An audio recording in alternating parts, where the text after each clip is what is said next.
A lot of times, most problems have there's a primary problem, and then there are also these secondary problems that result from that one main problem, okay? As we talked about before, history is a really important thing to think about, okay? Have there been some changes in the scale and the context? Okay. Have people tried to solve this problem before with particular products or services? You have to look at that, right? Because if you're going to try and come up with a solution, you have to look at what has already been tried. And you have to determine if things have been tried and they failed, why did they fail? Okay. And what evidence is there that maybe your attempt could be different? Maybe technology has changed, so you will be able to create a product that will be much better than a product that was created to meet this problem years ago. Okay. All right. So if we want to think about problems and identifying problems, what problem did this Instacart on-demand grocery service, what problem did it solve? If we tried to articulate what the problem was.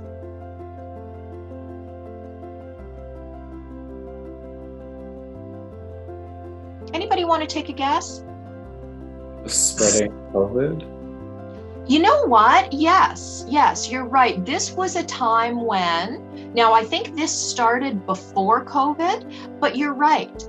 I mean, certainly COVID, I think, created additional opportunity for this business. And why did it do that, John? Can you just expand on that a little bit?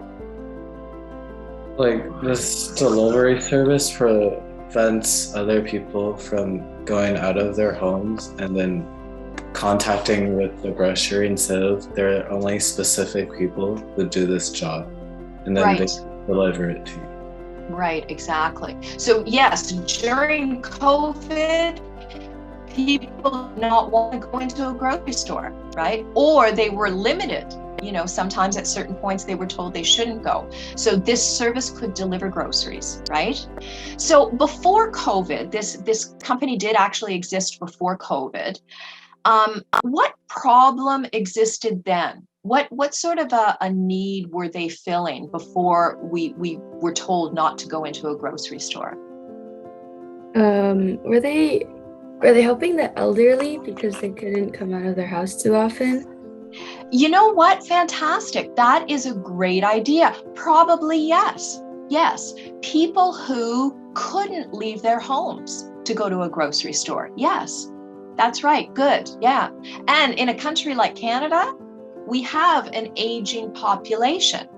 The average age is getting older. So eventually a lot more people will not be able to get their own groceries. Right. So that was a problem that they were looking at solving, as well as the problem that many people feel that we don't have time to go to the grocery store. We don't want to go to the grocery store. We just want our groceries. We want to come home after a day of work and we want our groceries right there. So they solved that problem for many people. Okay. It also created new jobs for other people as well, right? Absolutely. Yes, it definitely did. Yeah. Mm-hmm. Okay, I want to give you a chance to do some brainstorm problems in some breakout rooms here, okay? So you're going to practice your entrepreneurship skills, even though I know a lot of you said you didn't want to be an entrepreneur. That's okay. Just pretend for a while, okay? So let's try the problem identification technique to think of some real world issues that could lead to an innovative business idea. So either creating a product or creating a service, okay?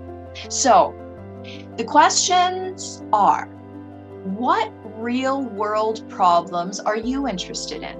Because remember we said interest is a big part of it, right? You have to be interested in it. Of any of those problems that you are interested in, Could any of them, do you think, lead to a business solution? Okay. And then thirdly, do you know enough about the problem to begin looking at any of the other steps involved? You know, the history, what else has been tried? Okay. So these are the three questions that I would like you to think about and discuss in your breakout rooms. I'm going to put you into groups, and I want you to talk about, number one, what real world problems are you interested in? Can you think of a business solution that could help with that problem? And thirdly, do you know a lot about that problem? Enough that you could actually start to analyze whether it would have other things been tried, were they successful or not? All right, well, welcome everyone to my entrepreneurship talk. This is Big Problems Equals Big Business, and I'm really excited to share this talk with you and hopefully get to chat a lot about business with you this morning. With all of my presentations, I love a good conversation with my students. Now, this one is really exciting, space technology. So I hope people have been following the space race between the billionaires, Jeff Bezos, Elon Musk, Virgin Galactic with Sir Richard Branson. It's really exciting. This is something that really hasn't happened since like the 1960s. And technology in space is absolutely essential. We use it for GPS, we use it for telling the weather, we look at for mapping, we do it for defense, right? Military defense. There is so much that we use satellite technology and space technology for. I mean, just straight up getting TV, right? Now, look at this number, $800 billion USD by 2030. And that's probably on the low end. And it's considered to be the next largest growing sector since the internet. So a lot of you grew up with the internet. I didn't. I was just born just before the internet was like really taking off. And so I remember a time that I didn't have it. I know it was crazy.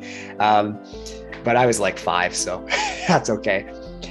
But imagine if you could invest in all these companies like Apple and Amazon and Facebook before they got so big. You would be a millionaire, if not a billionaire, right? Because those things grew so much. Well, now you have an opportunity. You have all these space companies that are starting up, that are trying to find solutions to some of the big problems in space. And so what are those problems? Well, first of all, there's satellite repair. I mean, did you see Russia recently blew up a satellite in space and all the space debris went all over the place? The International Space Station had to go into lockdown essentially, and they had to make sure that the space station didn't get destroyed from the debris. And if you look up space debris, it is a massive problem. So much so that there's speculation that if there's too much debris in space, we may never be able to leave this planet again, which is a scary thought. There's also global internet. So we have Elon Musk and SpaceX. They're doing Starlink, and there's a couple of other competitors where they launch thousands of satellites into space, and that creates internet available to everyone on the planet. Now, you and I are lucky because we have internet right now, but there are billions of people without internet. How do you think the world is going to change when every single person on Earth has access to internet, right? Think about all the extra revenue that can come in, all the extra information. It's really quite interesting. There's some other ones. We've already seen space tourism start with some celebrities going up into space already. So check that off. That's already happening. And then in the future, there's things like asteroid mining. So asteroids having lots of minerals and rare metals and things like that we could send spaceships out and collect the metal and minerals, maybe park that on the moon or something like that.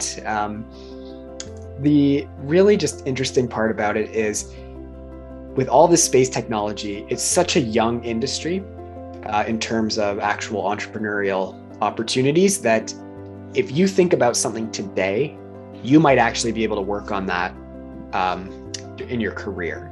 So essentially, whatever you can come up in your imagination could be a reality. And that is such a powerful thing and exciting thing that space technology is one of my favorites. I wish I was smart enough to do space technology, but not quite there. So